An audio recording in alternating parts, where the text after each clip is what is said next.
As the implementation of the Affordable Care Act, or Obamacare, progresses, the Department of Health and Human Services is taking away the religious freedom that all Americans are guaranteed by the First Amendment by requiring that all employers, regardless of religious conscience, provide all forms of contraception to their employees and even to minors without the knowledge of their parents. In response to this assault on the Constitution, Catholic leaders are stepping up and are searching for what can be done within the bounds of the law to deliver quality health care that follows the ethical and religious directives for Catholic health care services. The Make Straight the Pathway Conference was held in Houston, Texas in March of 2013 on the campus of the University of St. Thomas to shed light on the critical problem of providing quality health care and protecting everyone's religious freedoms.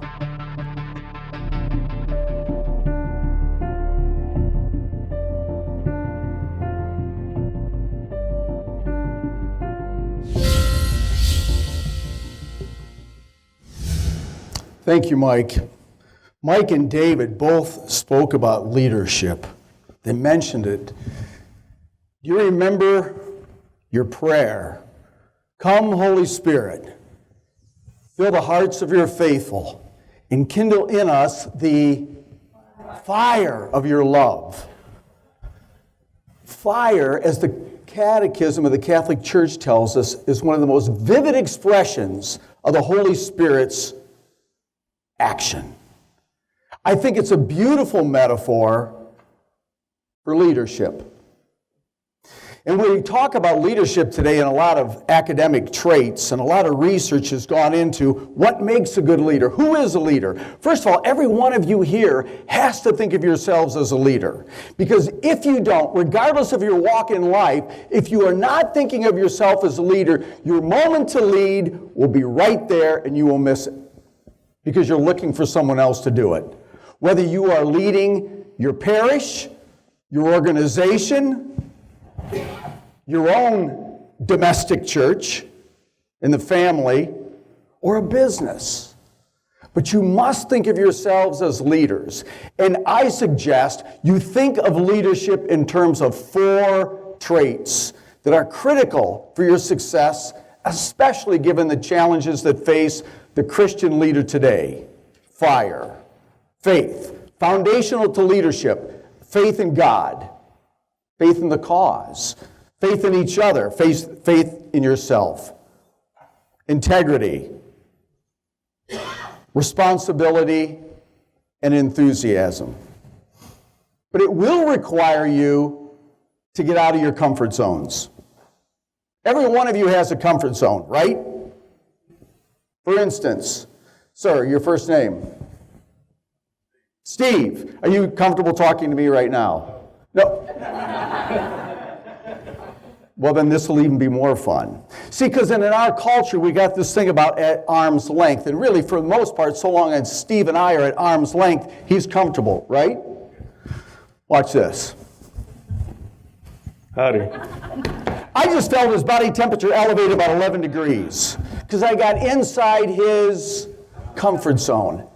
Research says that you are more likely to sit next to someone you don't like before you would sit next to someone you don't know. Now check who chose to sit next to you right now. There's some truth to that because it's about our comfort zone. Are there people in this room that you don't know? There are. Are there people in here you do know? All right. I'm going to ask you to real quickly, this is about a 60-second exercise, but it's very relevant to why you're here today. I'm going to ask you to stand up, and you probably have to just turn around or walk for a minute, connect with someone that you don't know or you don't know very well. And there are 3 things. Number 1, just find out their name, introduce yourself. Number 2, what do you know about healthcare that you would be willing to share, your experience, your insight, some expertise, and maybe number 3, what do you want to leave here with? What did you come to this healthcare conference for? What do you want to make sure you get while you're here? This is quick, 60 seconds. Everybody please stand. I'll start you and stop you. Ready? Go. Everything we do here is relevant. In my short time with you, everything has a purpose. Number one, how many of you met somebody you didn't know before? Please raise your hands. Look around the room. Excellent. Put them down. Part of the reason that you've come here today is, as David said, to come together, literally. That there are people in this room that hold some answers, some insights, maybe some challenges for you that you will be better for having connected with them. And I would bet you at the end of this conference there will be people that you will pick up the phone or you will email them and there will be something that will happen because of that. Now you also have name tags on, and there's a reason you do that, because most of you have said, I am really good with faces, but I have a hard time with names.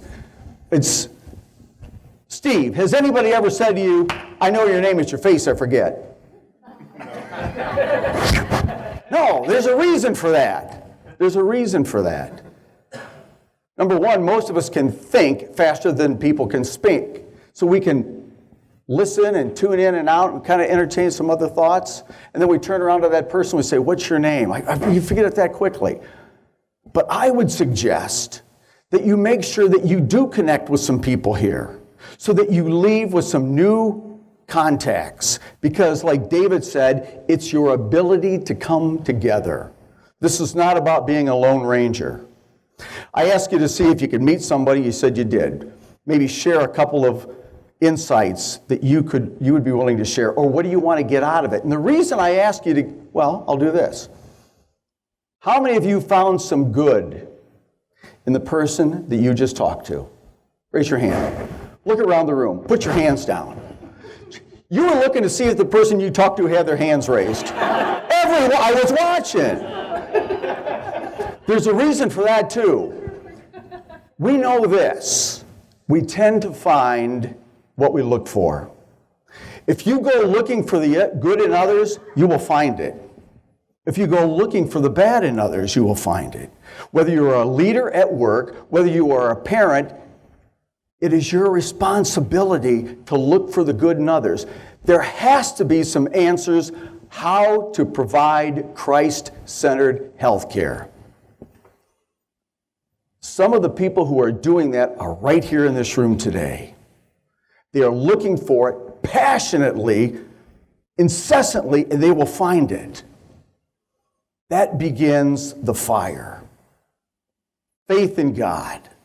Foundational to faith is the first of the theological virtues. One of the things that we know about effective leaders at all levels, whether it's sports, politics, business, is a strong prayer life.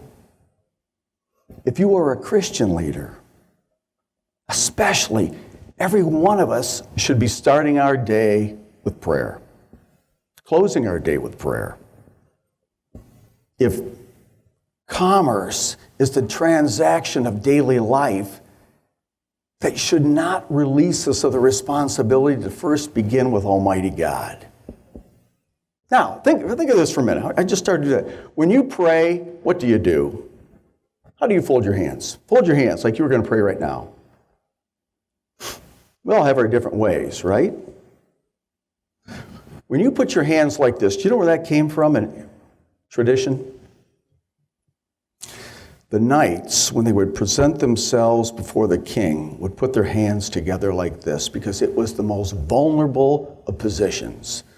They were totally vulnerable in front of their king. So it became known in the Christian circle, that's how we pray to God. But also, when you learned to go to First Holy Communion, we did this. And what did this symbolize?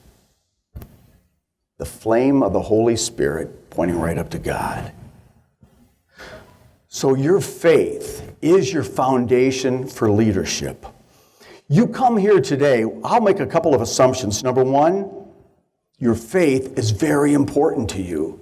It is inextricably connected with what you do in your profession, day in and day out. Each one of us is called to live that faith out in the work that we do. And I know you take that seriously. Secondly, I know you want to be a better Christian. You're looking for Christ-centered health care. But number three, you want to be a better leader in your home, in your business, in your parish, your diocese, wherever it is. Those are foundational assumptions I make about all of you. Proverbs 27:17 tells us this: as one man sharpens another, iron sharpens iron.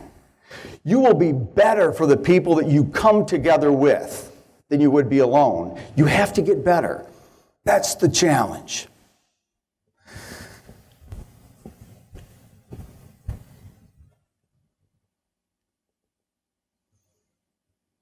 We do live in a world today that's crying out for leadership. David said, love defines the culture. How we define love. Norman Schwarzkopf used that word that almost seemed an oxymoron inside of leadership. He loved his soldiers, and we saw him crying on national TV as tears were running down his cheeks as he spoke about the love for the men and women that served for him. Think about what love means to leadership. Where is our paragon of leadership? Who is the consummate leader? In recent years, the whole notion of servant leadership has taken on a real liking in corporate America. But when you think, who was the servant leader? It was Christ. He gave us the model. We're finally learning that just pure command and control from a leadership role doesn't work. The model of leadership, when built on our blessed Lord, doesn't control, it liberates. It frees. And that's precisely what you are working toward now, to find a Christ-centered healthcare that frees us and does not put us in conflict with our conscience. Please read this together. 1, 2, 3, aloud, go.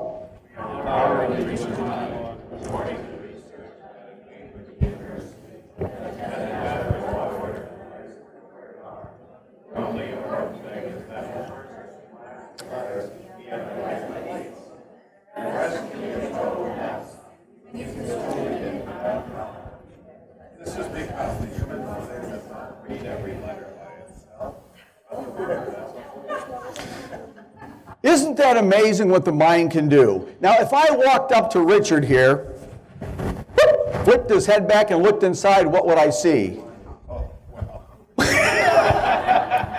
I would see something so amazing that man will never be able to duplicate what is between his two ears. It is this 3-pound tool, this instrument, the brain, that is, as an employer, your primary source of wealth creation. It is the most important asset in your organization.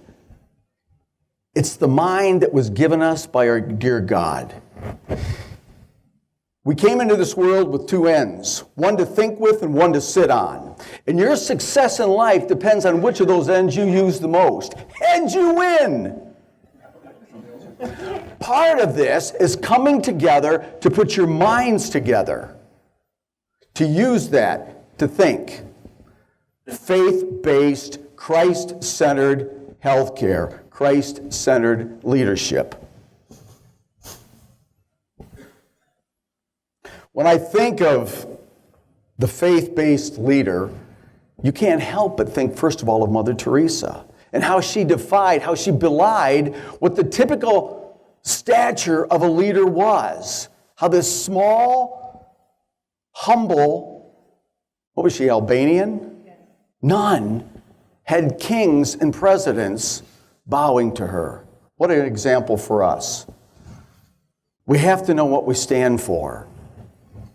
Integrity. Think of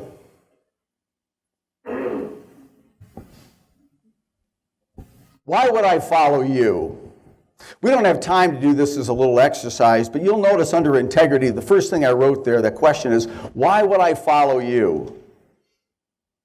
The research on this hasn't changed in the last 30 years. We took all these traits about leadership and put them together, and we selected, and it comes down to the same thing every time, a little different wording, but number one. Number one is integrity. honesty. That if I can't believe what you say is true, if I don't think you have my best interest at heart, how can I follow you? Nothing else matters. Warren Buffett said this: when I hire people, I look for three things, all three: integrity, intelligence, and energy. But if you don't have the first one, the second two will kill you. David says it will take more than just passion. He's right. It does take intelligence. It does take a lot of different traits. But number one, it's integrity. We currently have a healthcare system being imposed on us that doesn't respect the integrity of our faith or even of our country's values. But it is what you have to lead by.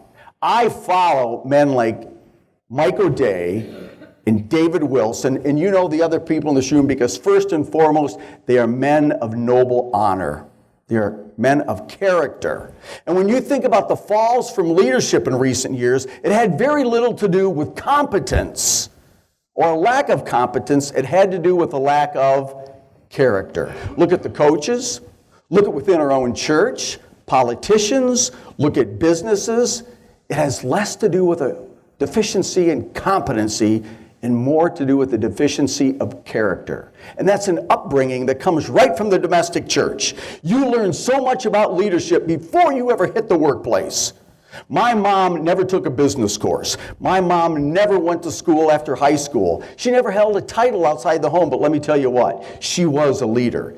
And you did not have to wait 12 months before you got a performance appraisal. You knew where you stood. You learned a lot of things in a big home. I was one of 9 kids. I had 5 brothers. 5 boys, 1 bedroom. I never slept alone until I got married. True story.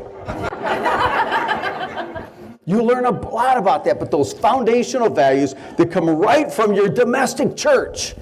And then secondarily, maybe the things you learn about leadership if you had the privilege to go through a Catholic grade school. And what we learned at the hands of those sisters. God bless them for it. You saw the movie. Many people did, right? It's all about integrity. And you know this. There he was, Colonel Jessup. He was getting grilled on the witness stand by Tom Cruise. He was looking for truth. And everybody knows his powerful line. He says, you want answers? I think I'm entitled, you want answers? I want the truth. To which he says, what? You can't handle the truth. You remember what he said right after that? Son, we live in a world that has walls, and those walls have to be guarded by men with guns. Who's going to do it? You, Lieutenant Weinberg. I have a greater responsibility than you can possibly fathom. You weep for Santiago. You curse the Marines. You have that luxury. You have the luxury of not knowing what I know, that Santiago's death, while tragic, probably saved lives. And my existence, while grotesque and incomprehensible to you, saves lives. You don't want the truth because deep down in places at parties you don't talk about, you want me on that wall. You need me on that wall. We use words like honor, code, and loyalty. We use these words as a backbone to a life spent defending something. You use them as a punchline. I have neither the time nor the inclination to explain myself to a man who rises and sleeps under the blanket of the very freedom I provide, then questions the manner in which I provided. I'd rather you just said thank you and went on your way. Otherwise, I suggest you pick up a weapon and stand at post. Either way, I don't give a darn what you think you are entitled to.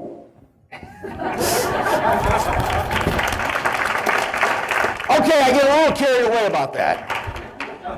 But here's what's relevant.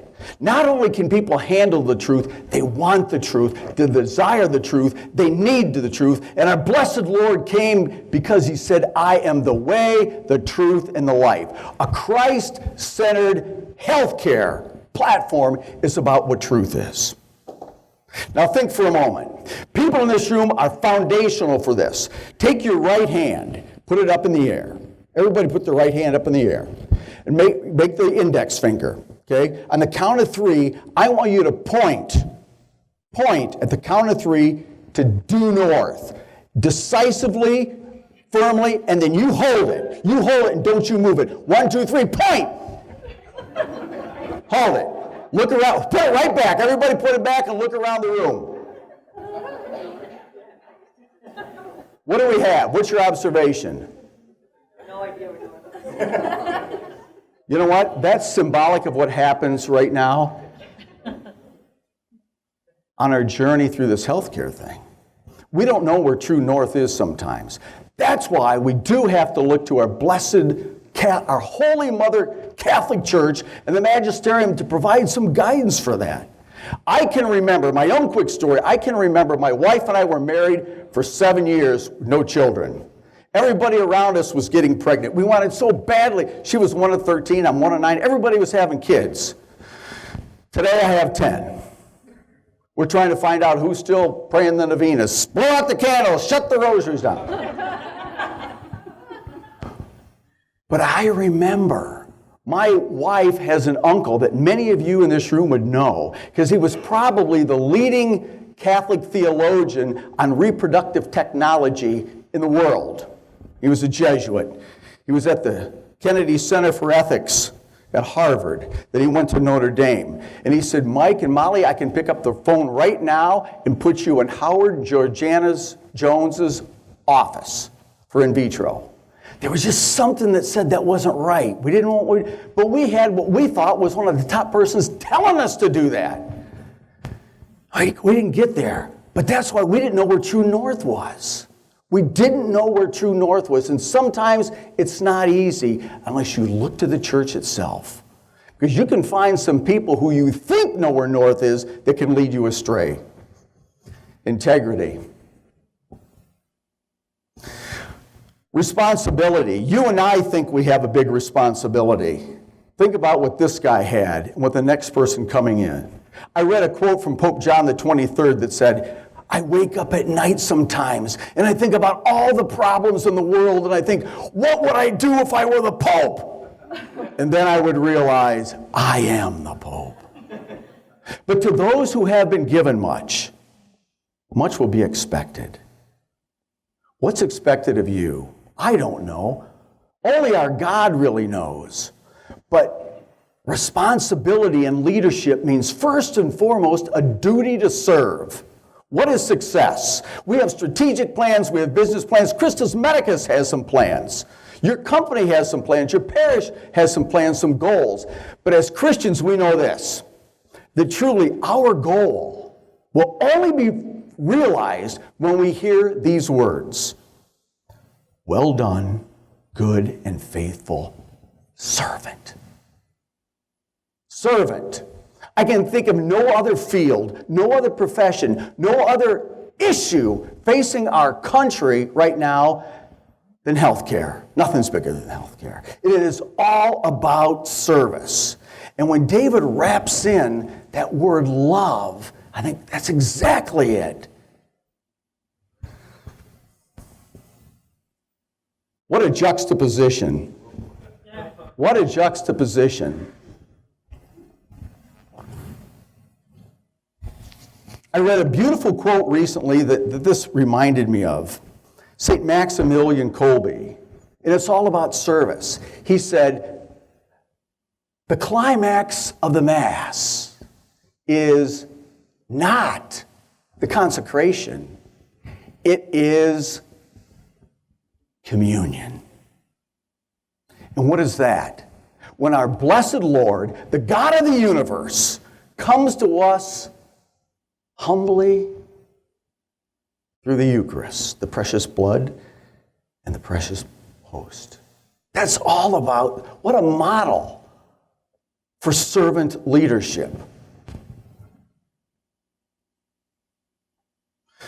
I couldn't help, but as I read through the program, I just quickly put the pictures together of the men and the women who are responsible for this conference, some of the speakers here, truly some of the people who are trying to articulate the need and the solution. You saw a moment back here, remember that movie? There was a classic line that came out of that movie. What was it? What we have here is what you're learning to do here is communicate more effectively about one of the pressing issues of our time. I chuckle when I hear speakers, and I used to be one of them, say, St. Francis of Assisi said, preach always the gospel, and when necessary, you know he never said that? He never said that. Check it out. Go to some reliable sources. There is nothing in the writings of St. Francis that said that. There's no record of it all. It got attributed to him for some understandable reasons. But why it's not a good quote is this. St. Francis preached the gospel with words. It does require action too. But you have to speak the message.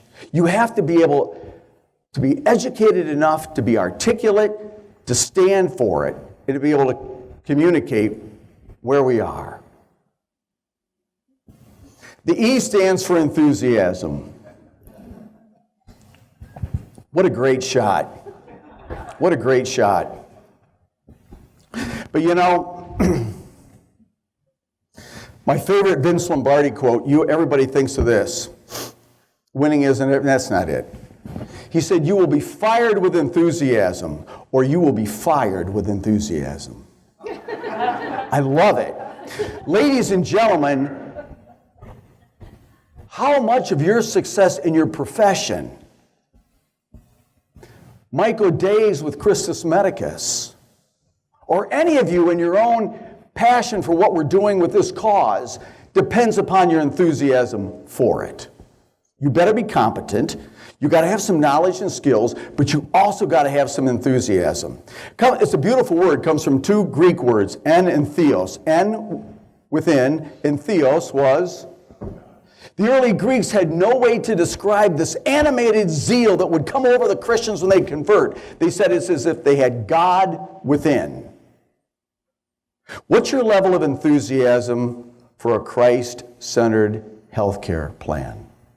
What's your level of enthusiasm? Part of the reason you came to this conference is to get some information and also to stand shoulder to shoulder with some people who share that passion. What if, scale of 1 to 10, you had a number for what your level of enthusiasm for being at this conference was right here, and it was written on your forehead? Now, think of that. 1 low, 10 high. You got the level of enthusiasm in a number, and it's written right on your forehead. Okay? Turn to the person next to you and show them what a 2 would look like on your face. And I can feel a negative energy already. Now, watch this.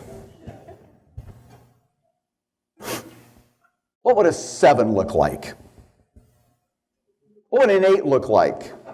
What would a 9 look like? Show what a 10 would look like right now. All right. Once again, what just happened to the energy level in this room right now? It went up. Here's why I do that. Everybody knows that your attitude controls your behavior, right? Or I should say, affects it. What we forget is that your behavior affects your attitude. So long before you feel like going to Mass, you go to Mass. And pretty soon you are in a mindset like, boy, am I glad I came to Mass. If you just wait till you feel enthusiastic, it may be a long time coming, but you push yourself through it. Ladies and gentlemen, you do not have a number written on your forehead, but you know what you do have or don't have is a smile and a look on your face. And people make judgments about us all the time about how enthusiastic we are by the look on our faces. Do you know anybody that walk into a room and brighten it up? Do you know anybody walk out of the room and brighten it up? You don't want to be one of them. But while you are here, part of your responsibility is to make sure people leave here energized for having been here. They feed off your positive energy. I can remember, I still do some rodeo schools. I don't ride anymore. But when we're checking in new bull riders, we're trying to find out what their motivation is. How enthusiastic are they? And I'll say something like, why do you like to ride bulls? So one guy says, oh, it's that Garth Brooks song. It's the White Monarch. I just love to do that. Another guy says, well, I used to wrestle in high school and college and I had to do something else. I just like the competitive nature. I asked this other guy, I said, why do you like to ride bulls? He said, I don't. I said, really? He said, no, man. He said, I get so scared around them, I can't even spit. I said, really? Well, then why are you here? He says, I just like to be around other guys who do. I thought, that's pretty weird. But when I realized it, enthusiasm is contagious. We like to be around other people who attract us. People didn't follow our blessed Lord because he was dull. There was some enthusiasm, some genuine enthusiasm. We have to have some enthusiasm for the cause that we were on, because we will either attract or repel others. I just thought that was a great shot. I got to meet this gentleman a couple of years ago with Mike O'Day, and I thought, there is an enthusiastic man. It's a warm, kind smile, and we all have our own ways as Bishop Vasa. But he is certainly one who has led with fire.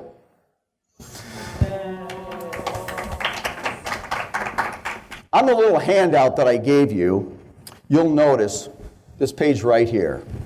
Right here. If y'all should have one, or there's one at your table. At the very bottom, there's a timeline. Everybody see that timeline? Okay, just here's what I want you to do. On the left, you'll notice what's that sign for? That's the alpha. On the right is the omega. Okay? The left side is birth. The right side is death. Your death. You put an X right now where you think you are in that timeline.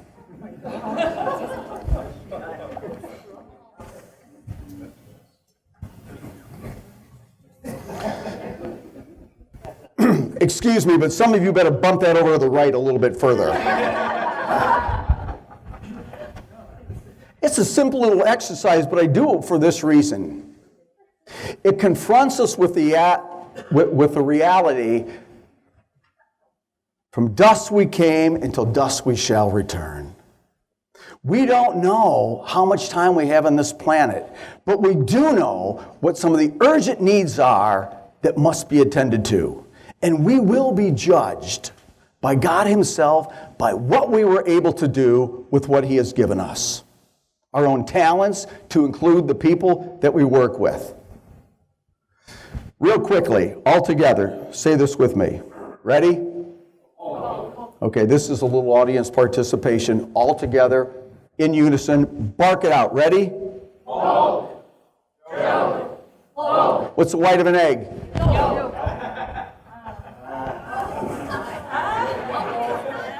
Steve's still saying, what's wrong with yolk? Ladies and gentlemen, in that short of time, while some of you think that I tricked you, there's another word for it. I conditioned you. I conditioned you to think that the next word coming would rhyme. We can get conditioned all the time out there in the secular world. That's why all the more important we have to bind together, come together with people like-minded, shoulder to shoulder, people who need and want a Christ-centered healthcare. Because if not, we can become conditioned and truly lose what direction is north. There are three kinds of people in this world. There are those that make things happen, there are those that watch things happen, and there are those that wonder what happened. This is a room that has to be people that make things happen.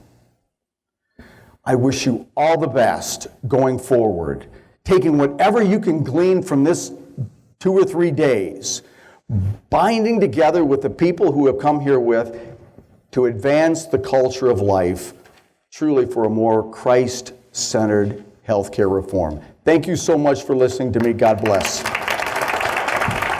Hi, I'm Jeff Gardner, and on behalf of the John Paul II Life Center and the Christus Medicus Foundation, thank you for watching this presentation. The need for more crisis pregnancy centers and Christ-centered medical practices throughout the United States is critical and ongoing, and we'd like to encourage you to get involved. Before you do, there are a couple of important takeaways that we'd like to leave you with. First and foremost, develop a strong and clear vision of what it is you want to create. Be sure that you understand the distinctions between a crisis pregnancy center, a family practice clinic, an OB/GYN clinic, a multidisciplinary medical practice, or a sonogram center. Familiarize yourself, too, with the not-for-profit laws as they pertain to healthcare in your state. John Paul II Life Center operates within the state of Texas. Your laws may vary. Also, before you begin either to explore a crisis pregnancy center or a Christ-centered medical practice, get the blessing of your bishop. Get a committed and unified board. If you can, get the cooperation of your local Catholic hospital. Organize and identify physicians who can be key in helping you getting your project off the ground. Develop a strategic plan, and within it include the right professionals, those that you'll need to advise you in all aspects of your endeavor. Familiarize yourself with the fundamentals of fundraising, communication, and education. Everyone involved does not need to know how to do everything, but everyone involved should know about everything that needs to be done. To open a Christ-centered medical practice, understand the financial operations of a clinic. When considering the financial arrangements needed to establish a clinic, it has been our experience that the first-year costs, including salaries, is a minimum of $500,000 and can be supported by a recruitment agreement for a physician with a cooperating hospital. Also, care should be taken to consult with an appropriate practice management company to assist you in setting up the medical clinic and to get the correct assistance with licensing, credentialing for hospital privileges, and third-party contracts, as well as billing and collections with the best electronic medical records and healthcare information technology available. Right now, a national platform is under development to include a service company that will help take advantage of economies of scale so medical clinics and pro-life centers across the United States can be created. For more information, please contact us at Kimberly@jpiilifecenter.org. That's Kimberly at jpiilifecenter.org.